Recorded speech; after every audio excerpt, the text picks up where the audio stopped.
और देखिए ट्रस्ट के महासचिव चंपत राय जी हमारे साथ में है, उनसे बात करेंगे। चंपत जी इनसे बात करें। सर, भगवान राम के मंदिर के निर्माण का काम कितना पूरा हो चुका है और तय कार्यक्रम जो है उसके हिसाब से कितनी आगे दिशा में आप लोग बढ़ रहे हैं? 29 से 30% काम हो गया। 29 to 30% कंप्लीट। आगे की जो कार्य योजना है उसके हिसाब से क्या ये अभी तक ये निर्धारित है कि 2023 के दिसंबर तक भगवान रामलला को यहाँ पे स्थापित कर दिया जाएगा, प्राण प्रतिष्ठा हो जाएगा? विश्वास तो यही है। कितना काम हो चुका है, कितना बाकी है? अगर लेयर्स में हम बात करें तो कितनी लेयर्स का काम हो गया, कितना बाकी है? बोलो बोलो बोलो।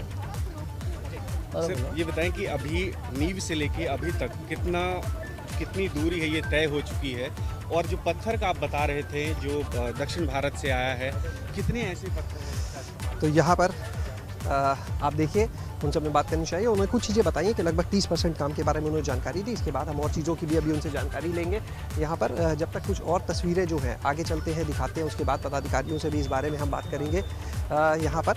लेकिन उससे पहले एक झलक और दिखाते हैं। जो आपने पत्थर देखे, इन पत्थरों का जो वज़न है वो बहुत ज़्यादा है, क्योंकि एक के ऊपर एक जब लेयर्स डाली जाएंगी तो जो मजबूती इसमें आएगी, जो बेस इसका होगा वो इतना मजबूत होगा कि चाहे, क्योंकि ये जो बात करते हैं जब हम अयोध्या नगरी की, तो जो सरयू है वहाँ का ये इलाका है, सरयू के पास का इलाका है। तो ऐसे में जब यहाँ की सॉइल टेस्टिंग का काम हुआ था तो उस समय भी आया था कि ज़मीन जो है नीचे की वहाँ पर थोड़ा पिलपिलापन है। तो ऐसे में सॉइल टेस्टिंग के बाद ये हुआ कि मजबूती के लिए यहाँ पर और ज़्यादा जो पत्थर हैं उनकी लेयर्स जो हैं वो बढ़ानी होंगी। आगे की तरफ हम चल रहे हैं, आपको तस्वीरें दिखाते हैं। यहाँ पर जो लोग लगे हैं, किस तरह से पत्थरों की देखिए फिनिशिंग का ये काम भी यहाँ पर हम देख पा रहे हैं जो लगे हुए हैं। यहाँ पर आप देख सकते हैं। आगे की तरफ चलते हैं तो ये आप देखिए राम मंदिर के लिए जो काम चल रहा है, भव्य राम मंदिर का। तो देखिए ये सारे पत्थर, यहाँ पर इन पत्थरों को तैयार किया जाता है यहाँ पर इस्तेमाल करने के लिए। नीचे एक गहरा गड्ढा जो है वो हम देख पा रहे हैं। आगे की तरफ चलते हैं और इधर की तरफ आप देख सकते हैं कि किस तरह से बड़ी बड़ी मशीनों से इस्तेमाल किया जा रहा है, काम किया जा रहा है। तो व्यवस्था दिखाना चाहेगा देश को। यहाँ पर आप देख सकते हैं कि किस तरह से मंदिर की नींव में तो कंक्रीट है, लोहा वहां भी नहीं है, लेकिन फर्श और प्लिंथ का ऊंचा करना ये कर्नाटक और तेलंगाना के ग्रेनाइट पत्थरों से हो रहा है।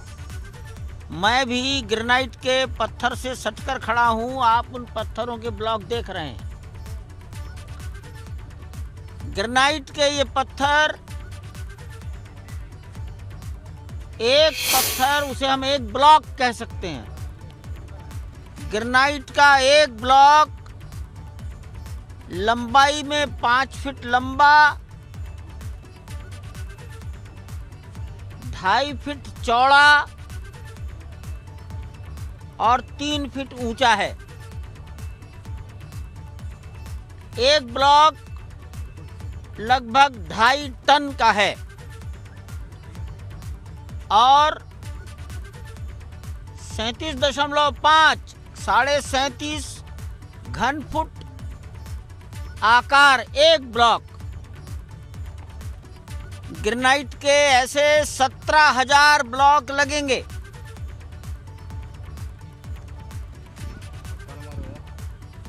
यह कुर्सी 6.5 मीटर ऊंची की जाएगी। एक लेयर के ऊपर दूसरी लेयर, इस प्रकार 7 लेयर में ये पत्थर जोड़े जाएंगे, एक के ऊपर एक। अभी गर्भगृह के चारों ओर 5वीं लेयर डाली जा रही है, अर्थात हम 15 फीट ऊंचाई हमने प्राप्त कर ली है कुर्सी प्लिंथ की।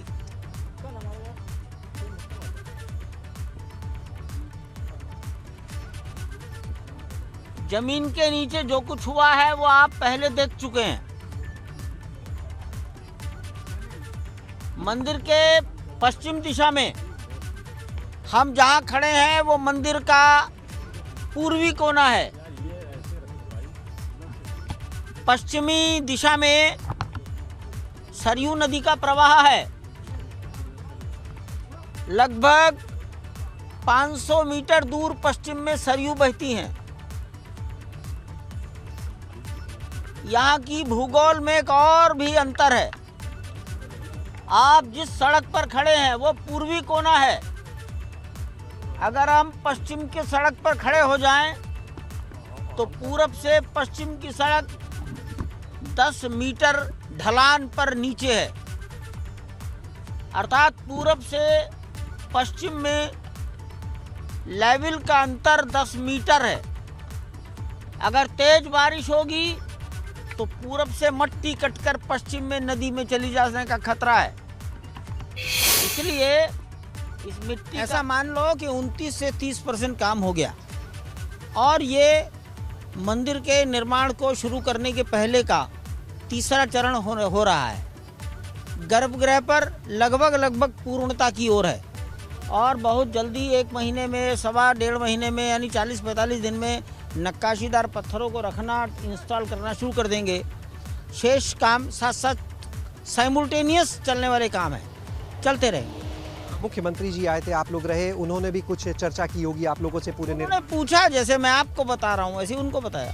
अच्छा, ये जो पत्थर लगे हुए हैं कुल कितनी लेयर्स बननी थी और कितनी हो गई हैं? 7 लेयर लगेंगी, गर्भगृह पर 5वीं लेयर चल रही है।